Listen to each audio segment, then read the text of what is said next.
Halo, selamat siang, Mister. Selamat siang Pak, apa kabar? Wah, ini semangat 46 ini. Ya, harus wajib. Oke, kita sersan hari ini, oke? Sersan serius tapi santai. Oke. Soal kasus Sambo CS. Lagi-lagi Sambo ya. Ya, karena kalau Sambo ini kan sudah berkali-kali kita bahas dan kupas juga di channel cara gue ini. Saya mau minta pendapat Anda karena besok itu klimaksnya vonis majelis hakim terhadap Sambo CS. Apa respon dan komentar Anda soal vonis besok itu? Proses hukum maupun proses persidangan kan sudah cukup lama. Betul. Dan hari besok putusan terhadap Sambo dan PC itu kan suatu putusan yang sangat dinanti-nantikan oleh publik, kita katakan demikian. Oke, menurut Anda bagaimana vonis besok terhadap Sambo? Apakah seumur hidup atau mati? Berdasarkan pengamatan saya punya keyakinan bahwa putusan majelis hakim akan konform dengan tuntutan jaksa penuntut umum, yaitu seumur hidup. Oke, wah menarik ini. Kalau analisis Anda sama seperti tuntutan JPU, saya akan menggali itu lebih dalam. Apa yang melandasi dan melatar belakangi kenapa analisa Anda sama seperti tuntutan JPU? Apakah kita mau mulai dari awal atau kita bahas dulu soal konformnya putusan ini, Pak? Boleh, dari awal juga boleh supaya kita paham. Ya, terkait dengan persoalan. Saya rasa lebih baik kita mulai dari awal. Boleh.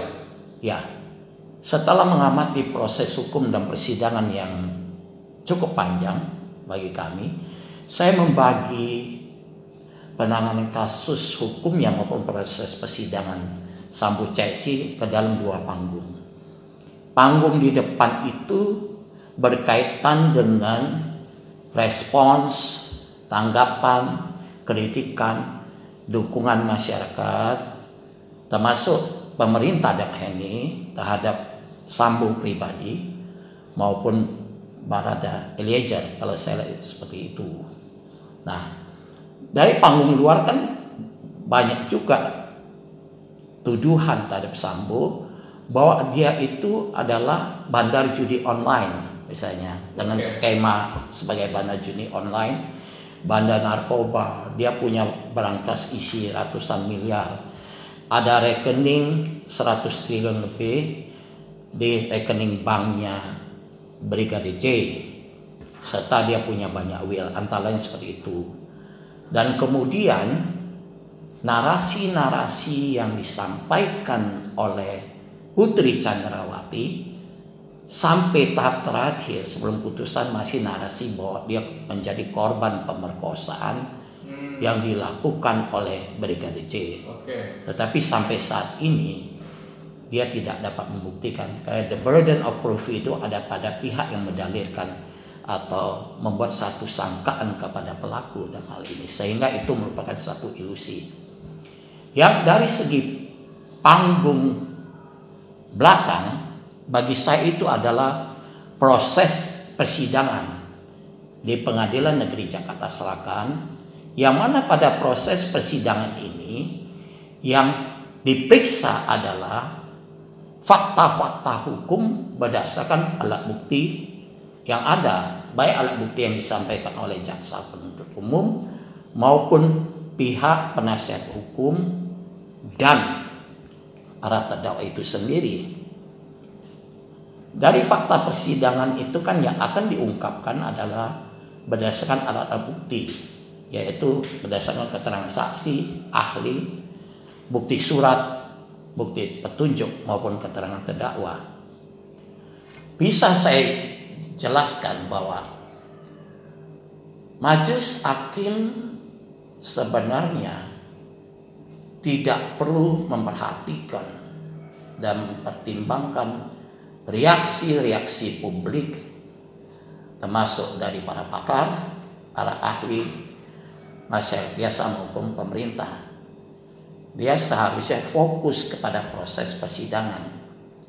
Dan kemudian apa yang disampaikan baik oleh Ferdy Sambo maupun Putri Chandrawati itu tidak ada di dalam dakwaan jaksa penuntut umum, Pak. Karena dakwaan jaksa penuntut umum itulah yang menjadi batasan atau benchmark untuk proses persidangan di pengadilan. Dasar dakwaan majelis kan, dasar dakwaan jaksa penuntut umum itu kan pasal 340. Betul. Subsidiar 338, Yungto pasal 55 ayat 1 KUH pidana. Konstruksi hukum pasal 340 kan sudah jelas lah, perencanaan dan perkara pembunuhan sudah sering kita bahas. Betul. Dan kemudian kaitannya pasal 55 ayat 1 kan itu konstruksi hukumnya kan beberapa orang melakukan suatu tindak pidana dan mereka bisa dihukum sebagai pelaku atau dader. Yang mana kesemua orang yang terlibat ini itu gradasinya sama dalam hukum pidana. Yang pertama kita sebut yang melakukan atau dader, atau kita sebut di dalam konsep hukum Anglo-Saxon itu adalah perpetrator.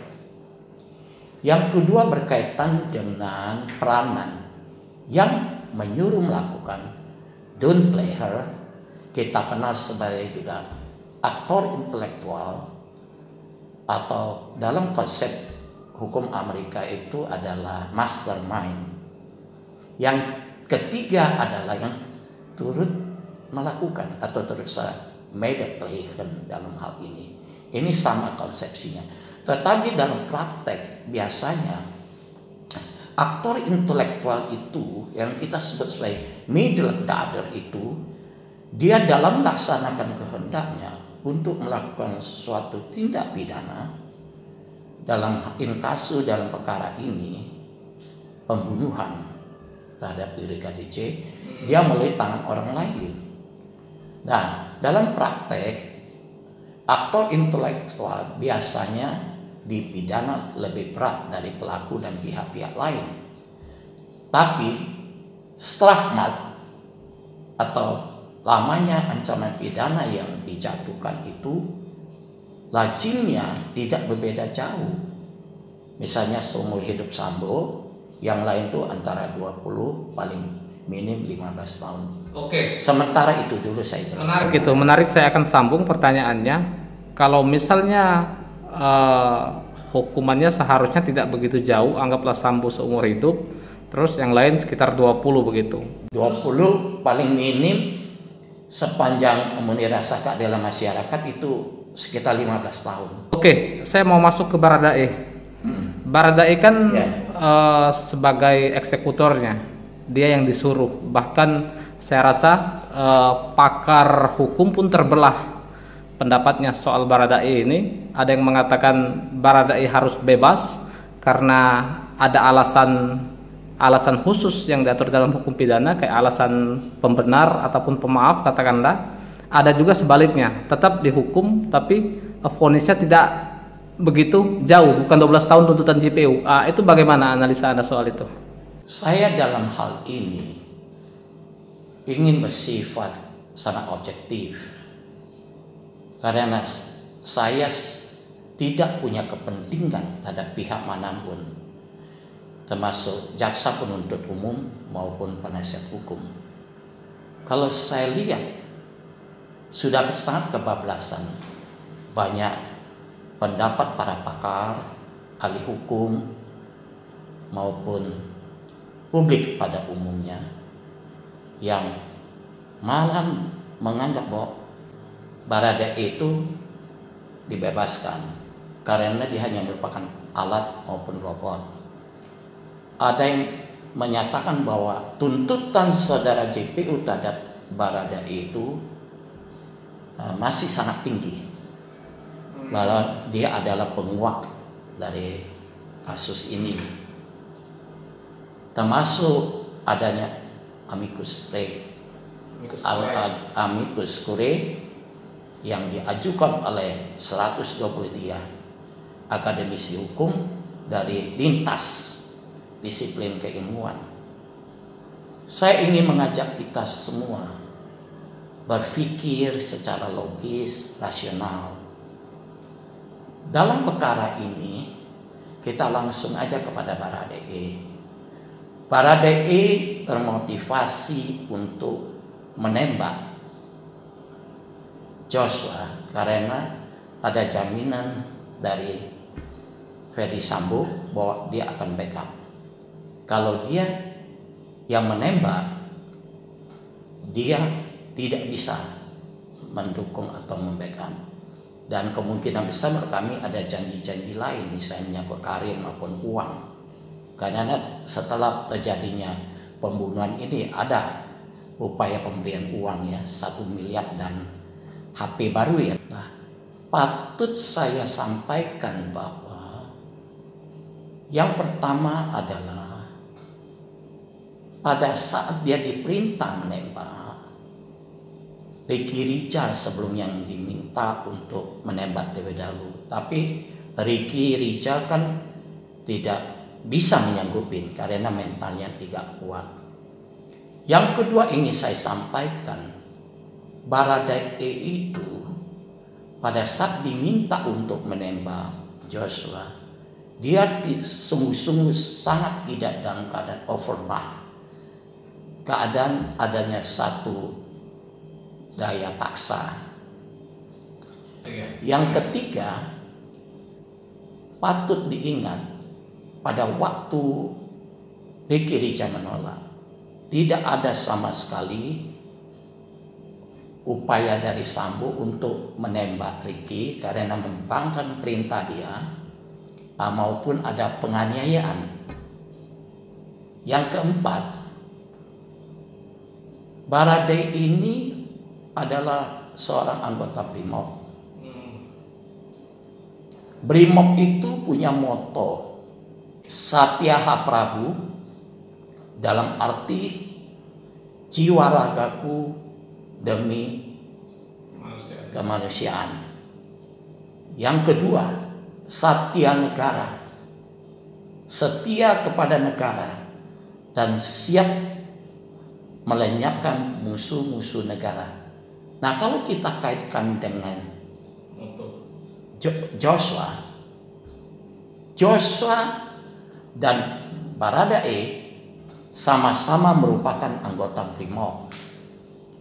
Yang kedua, mereka sama-sama ajudan Ferdy Sambo.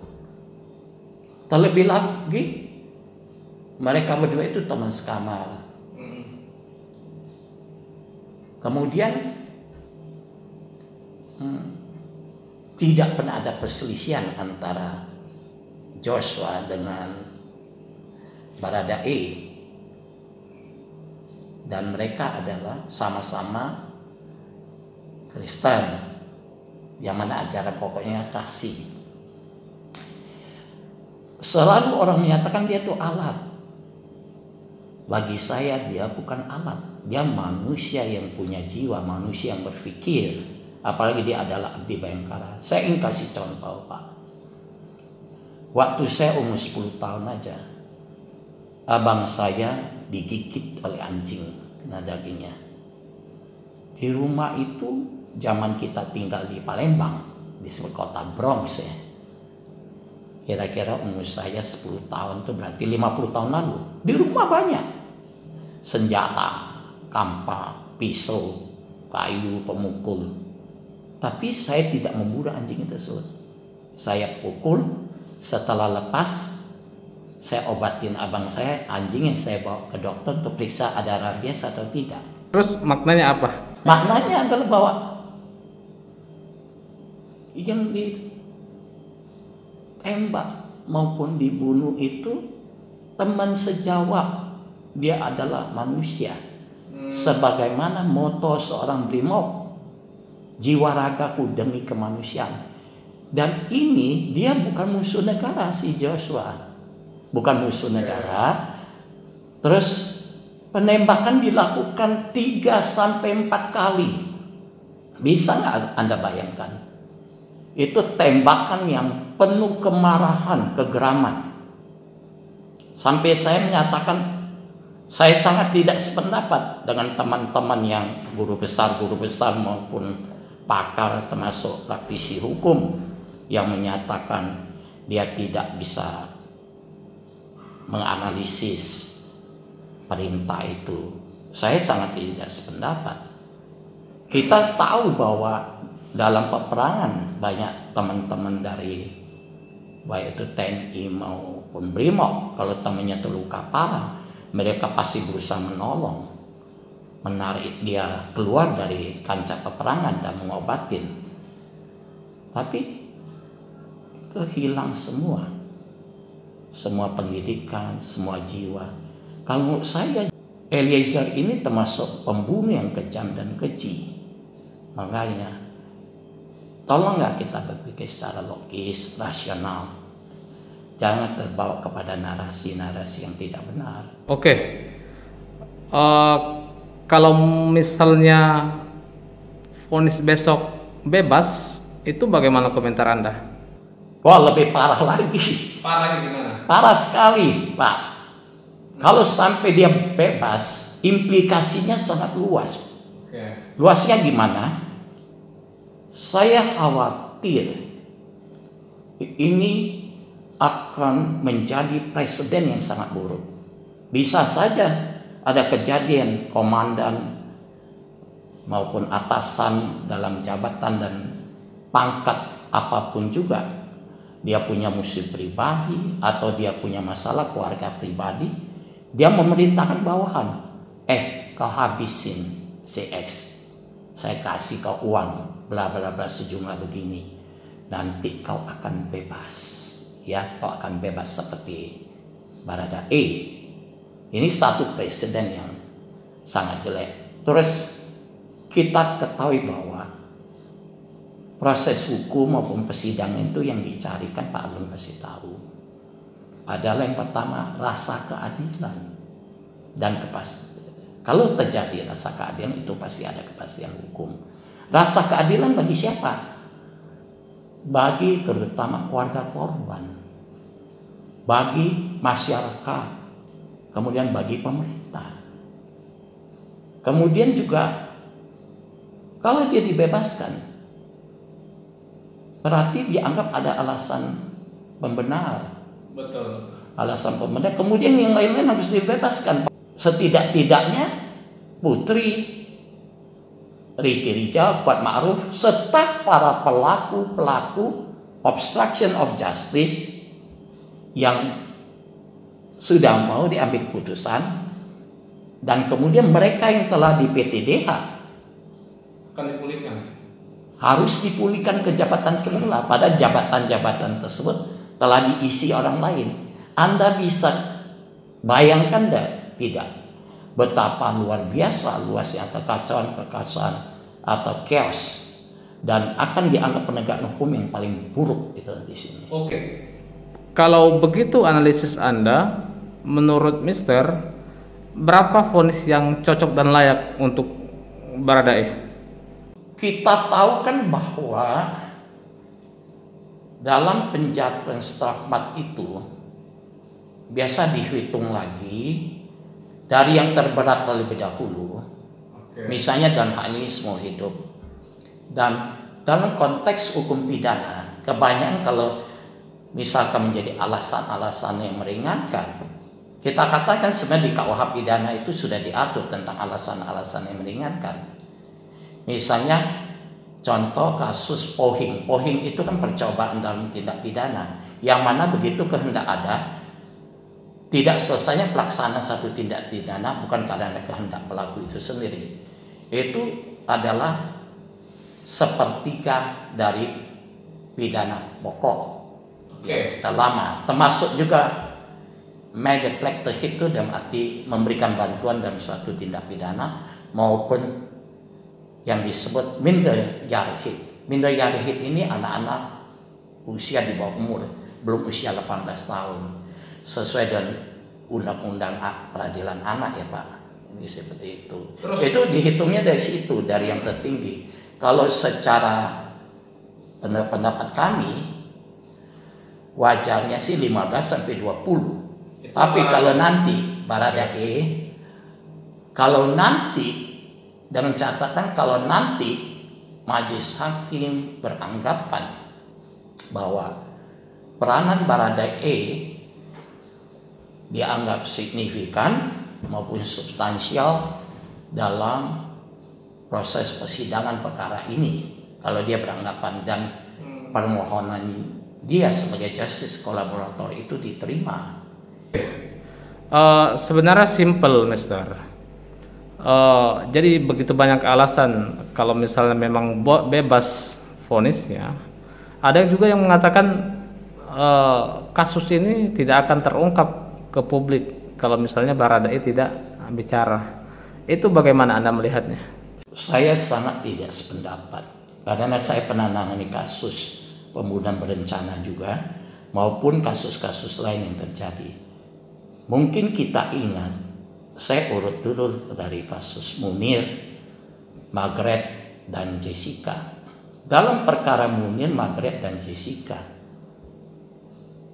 yang didakwa juga kepada terdakwa itu pembunuhan berencana 340.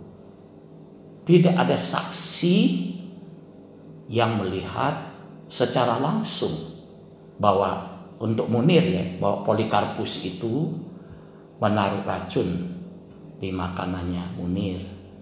Dan kemudian Margaret, tidak ada saksi yang melihat langsung bahwa Margaret ini telah menganiaya Angeline ya sampai meninggal dunia. Dan Jessica tidak ada saksi yang melihat secara langsung bahwa Jessica menaruh racun di minuman ice coffee untuk Mirna. Yang ada apalah? Yang ada apa? Yang ada adalah bahwa keterangan beberapa orang saksi, misalnya Munir, ada saksi melihat bahwa dia pernah duduk di kafe di airport Singapura ya Pak ya, bersama Polikarpus. Mereka berbincang-bincang. Kemudian pada saat di pesawat, beberapa saksi termasuk pramugari yang menyatakan bahwa Polikarpus yang menawarkan Munir untuk pindah ke tempat duduk kelas eksekutif. Nah, untuk Margaret juga, walaupun banyak yang ada dalam masyarakat yang melihat bahwa Angeline sering menangis dan terluka. Kemudian Auguste ya, menyatakan dia diperintah untuk mengubur Angeline. Dan Jessica juga kan tidak ada yang melihat. Yang ada adalah bahwa pertama reception mengetahui bahwa Jessica waktu ditawarkan tempat duduk, dia memilih tempat duduk yang tidak bisa disorot oleh CCTV. Kemudian setelah dia memesan ice coffee Vietnam, itu dia taruh minuman itu ditutupin oleh tas dia, tas oleh-oleh yang dibeli. Dia belikan 4 sabun kecil-kecil. Nah, dari keterangan beberapa saksi yang tidak melihat langsung itulah yang disebut tapping voice, saksi berantai. Apa yang disebut saksi berantai? Saksi berantai itu adalah keterangan beberapa orang saksi, misalnya A, B, C, D, yang berdiri sendiri tentang suatu kejadian atau keadaan. Dia dapat dijadikan alat bukti yang sah apabila keterangan ini saling berhubungan erat alun yang dapat membenarkan adanya kejadian maupun keadaan tersebut. Dalam konteks pembunuhan berencana itu hampir tidak pernah meninggalkan saksi. Kalau namanya masa saya mau bunuh orang, saya cari tempat yang banyak orang, banyak saksi, maka disebut direncanakan terlebih dahulu. Dalam arti apa direncanakan terlebih dahulu? Lokusnya, tempatnya saya akan pilih yang tidak ada orang atau sepi dan orang tidak tahu. Kemudian tempusnya saya pilih. Kemudian alat yang mau dipakai. Nah, tanpa saksi yang melihat secara langsung, perkara itu proses persidangan sampai divonis Pak Alung. Kita tahu kan Jessica 20 tahun, Margaret seumur hidup, Polikarpus ya sekitar itu naik turun. Jadi menurut Anda tanpa ada peran Baradae pun kasus ini akan terungkap ke permukaan? Saya yakin apa yang membuat kasus ini terungkap. Kan kasus ini kan awal ditutup-tutupin dengan skenario bahwa itu tembak-menembak. Awal terungkap itu adalah karena peti mati dikirim ke kampung dia di Jambi ya Pak ya, ingat ya. Dan kemudian kepada orang rumah termasuk ibunya yang lagi nangis-nangis diminta untuk tidak membuka peti dan jangan diviralkan. Ternyata karena jeritan hati ibu dibuka, mereka melihat adanya hal-hal yang mencurigakan. Begitu diviralkan, di capture, ditangkap oleh netizen. Kemudian Menko Polhukam melibatkan diri sampai Presiden Jokowi. Sejak Presiden Jokowi minta agar perkara ini diungkap seterang benderang, dibentuk tim khusus, terbukalah. Nah, kita kenapa bisa katakan demikian, Pak? Pembuktian perkara ini sangat sederhana, Pak. Kan ada teori segitiga bukti. Segitiga bukti itu teorinya apa? Adanya pelaku, adanya alat, adanya korban atau jasad di rumah Sambo. Tinggal dari keterangan ahli. Ini senjata siapa yang dipakai, ya. Kemudian saya tambahkan satu, TKP di situ. Proses pembuktiannya sangat-sangat sederhana. Dan kemudian dengan awal itu kan si Baradae itu tetap pada skenario kan. Betul. Kemudian setelah keluarganya didatangkan, baru dia berubah pikiran. Oke. Ya. Saya mau tanya lagi, Mister. Menurut Anda, pengetahuan Anda, apakah PN Jakarta Selatan ini punya pengalaman ataupun track record memvonis mati tidak sepanjang sejarahnya? Dari informasi yang saya baca, Pengadilan Negeri Jakarta Selatan pernah menjatuhkan vonis pidana mati terhadap Aulia Kusuma dan Giovanni. Yang kedua orang ini merencanakan pembunuhan terhadap suami dari Aulia ya, dan anak tirinya. Mengapa? Aulia ini kan terjerat hutang kepada bank. Waktu suaminya disuruh untuk menjual rumah, membayar, suaminya keberatan, sehingga dipersiapkanlah, dibikin tidur, diracunin, kemudian ada eksekutor juga yang membantu dia ya, membekap atau apa, membekap maupun berkeinginan membuang jasad ini ya, membuang ya Pak Alung ya, dan membakar ya, buang ke jurang di Sukabumi ya. Nah, putusan ini sampai ke Mahkamah Agung, sehingga mereka punya pengalaman untuk mengurus pidana mati. Ya, oke.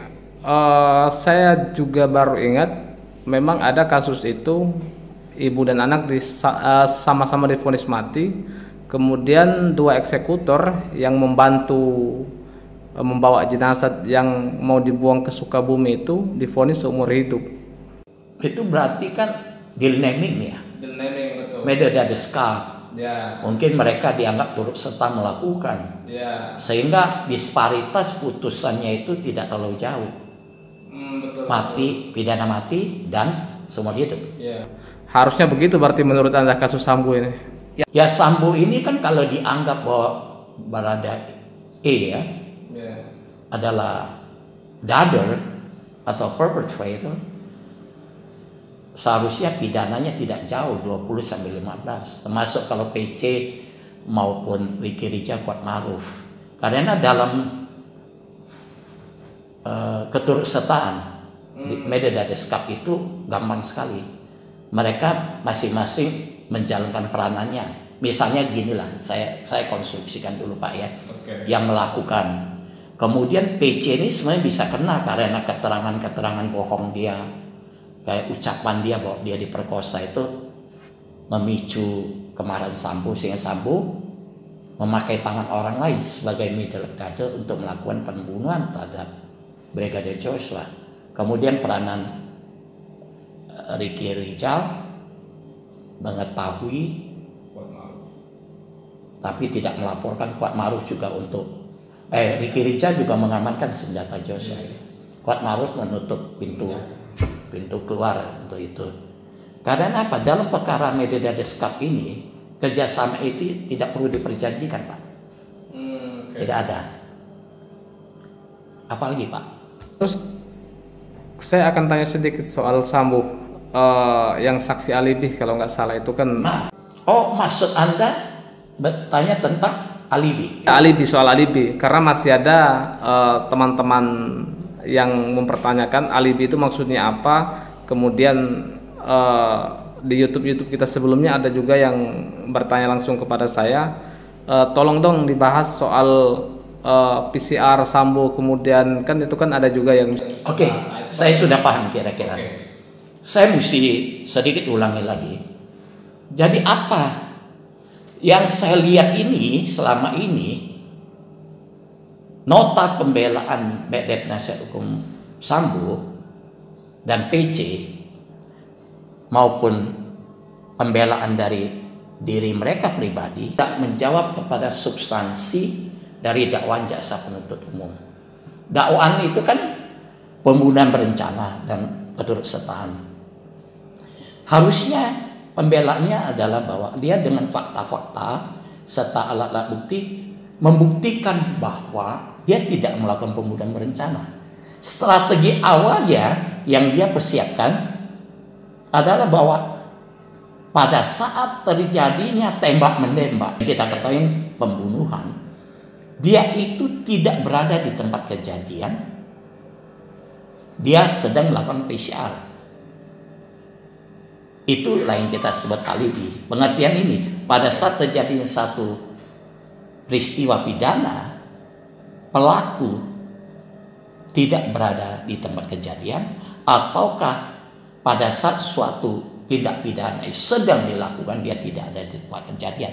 Tetapi alibi dari Sambo ini kan sudah dipatahkan oleh dua orang tedangan nakes, sedang keterangan Ajen Romer bahwa sebelum Sambo masuk ke dalam rumahnya, dia melihat Sambo bawa senjatanya jatuh dan pakai sarung hitam. Nah, setelah alibinya dipatahkan, satu-satunya hal yang bisa dia lakukan maupun PC adalah membuat narasi-narasi bahwa kedua orang ini adalah korban dari suatu viktimisasi. Bahwa Sambo itu bandar ini, bandar itu, bahwa PC terlibat selingkuhan. Ini narasi pribadi yang menurut kami tidak akan dipertimbangkan oleh majelis hakim karena tidak dimuat dalam dakwaan. Kalau pemerkosaan kan harus buat dakwaan pemerkosaan. Betul. Gitu. Oke. Terakhir pertanyaan dari saya, apa pesan moral Anda soal kasus ini? Setelah proses pemeriksaan dan persidangan perkara Sambo yang sangat menghebohkan dan menarik perhatian seluruh kalangan, baik itu masyarakat, publik, pakar hukum, ahli hukum, dan mendapat perhatian di luar negeri juga. Ini merupakan suatu tragedi nasional, khususnya bagi pihak kepolisian. Jadi saya sebagai warga masyarakat yang cinta kepada kepolisian, saya ingin memberikan pesan. Yang pertama, kepada para atasan yang memegang jabatan, bahwa begitu Anda terlibat dalam perbuatan tercela termasuk melakukan tindak pidana, segala kekuasaan, segala arogansi yang Anda miliki itu akan hancur demikian saja. Yang ada hanyalah penyesalan. Tetapi penyesalan itu selalu datang terlambat. Betul. Mengapa demikian? Itu ada pepatah Inggris menyatakan bahwa the crime has been committed. Artinya apa? Kejahatan sudah dilakukan. Yang kedua, akibatnya the damage has happened. Kerusakan sudah terjadi. Nah, kedua hal ini, penyesalan apapun, itu bukan menjadi faktor utama untuk meringankan. Malah kalau Anda tidak mengaku, dianggap berbelit-belit, itu menjadi aspek untuk menambah pidana yang akan dijatuhkan oleh majelis hakim. Yang kemudian kepada bawahan, bercerminlah, jadikan kasus ini sebagai suatu tonggak atau milestone untuk Anda bersifat sangat kritis, untuk Anda sangat aware terhadap perintah atasan, yang khususnya perintah yang secara kasat mata ketahuan bahwa perintah itu tidak sah, bukan untuk kepentingan tugas. Anda harus berani mempertanyakan atau menolak. Kedua, kalau dia tetap memaksa lapor pada atasan yang bersangkutan, karena kalau semua hal ini terjadi, tidak aja akan menghancurkan karir Anda, menghancurkan masa depan Anda, membuat nestapa, merusak reputasi anak-anak, keluarga, membuat hancur masa depan semuanya. Itu aja, Pak. Oke. Pesan yang ingin saya sampaikan. Cukup, Mister, menarik dan saya rasa terjawab semua, dan kita akan tunggu besok vonisnya. Biasanya analisa Anda beberapa kali tebakan, katakanlah itu tidak meleset kayak Jessica. Itu bukan tebak-tebak seperti undian. Itu semua ada dasar ilmu pengetahuan dan pengalaman. Saya menyebutnya tebakan. Maksudnya tebakan itu tidak meleset berdasarkan analisa yang ada. Siap, Mister. Terima kasih banyak. Sampai jumpa dan salam sehat selalu. Terima kasih. Sama-sama. Sampai berjumpa kembali.